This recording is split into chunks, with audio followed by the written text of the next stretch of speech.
Trips to the wide side on 3rd and 4. And Rodgers to pass, and he has no time. He cannot get away from Anto Saka, redshirt sophomore from Baltimore. And Northwestern picks up its 10th sack now to begin the season as a team. A 3-and-out for Washington. They've run about 30 fewer plays than Northwestern has today. Altmaier in trouble. And pressure from Anto Saka, the redshirt sophomore. Gabbard again in the air. They hunt him down for another sack. It's the 3rd sack of the game. Kenny soars, and Saka there to wrap him up. That's another hockey assist right here on Northwestern Medicine Field at Martin Stadium. Anto Saka just bull rushes Reed Holsky. That's Miami's best offensive lineman, not on that play. And that is exactly what led to the sack and the emphatic celebration. A 3rd and 4 here. He looks to throw. Pocket collapses and Rourke is dragged down. Anto Saka.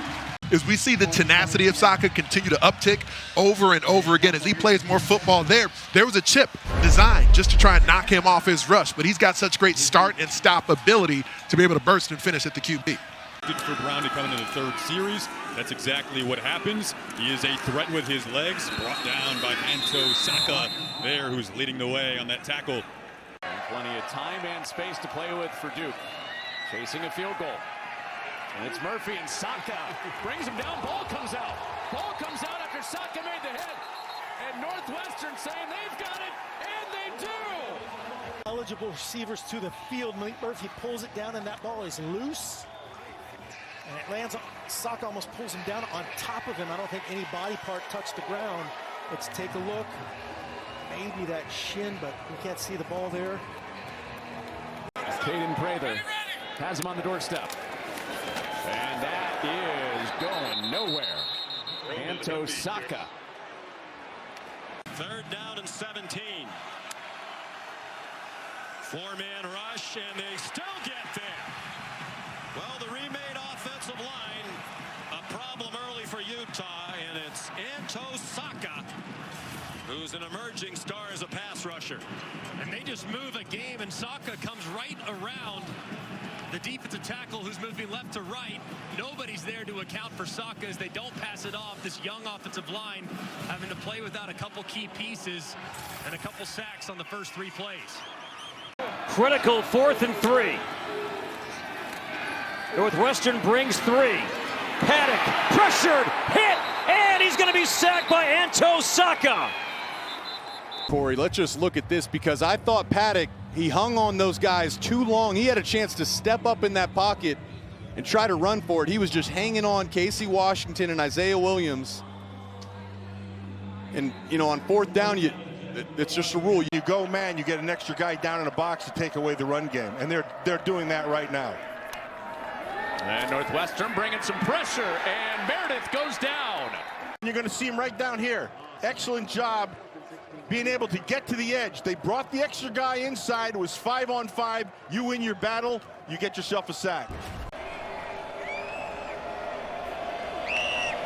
With 50 seconds left in the half.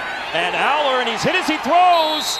Going into the motion, he pounces back on the ball, but the pressure came from Anto Saka. Clearly a fumble, right? Northwestern's only rushing 4, so this Penn State O-line, they have numbers. Caden Wallace working one-on-one against Saka and gets smoked right off the bat. Drew Aller just didn't see him coming at all.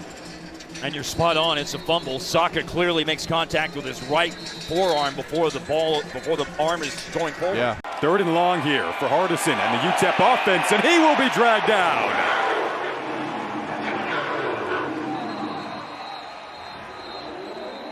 Saka again for the 2nd time today.